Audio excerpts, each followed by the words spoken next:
দাজ্জাল থেকে আপনাকে একটা সূরা ছাড়া কিছুই বাঁচাতে পারবে না।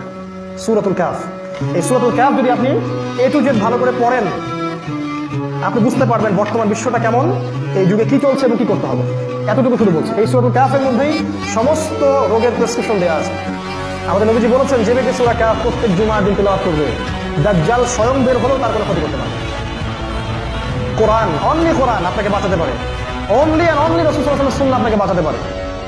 অনলি ইসলাম, আত্মসমর্পণ আপনাকে বাঁচাতে পারে। আদারওয়াইজ আপনার কোনো অপশন নাই, কোনো অপশন নাই। আমি বলছি একটা কথা বারবার, আপনি যদি আজকে ঘরের মধ্যে ঘাপটি মেরে বসে থাকেন, তারপরেও তারা আপনাকে ধরবে এবং তারা আপনাকে শেষ করবে। আর আপনি যদি দিনের দাওয়াত নিয়ে, দিনের মেহনত নিয়ে মানুষের ডোর টু ডোর চলে যান এবং উম্মার জন্য কিছু করার চেষ্টা করেন, তবুও তারা আপনাকে ধরবে এবং তারা আপনাকে শেষ করবে। কোন এন্ডটা আপনার কাছে ভালো মনে হচ্ছে?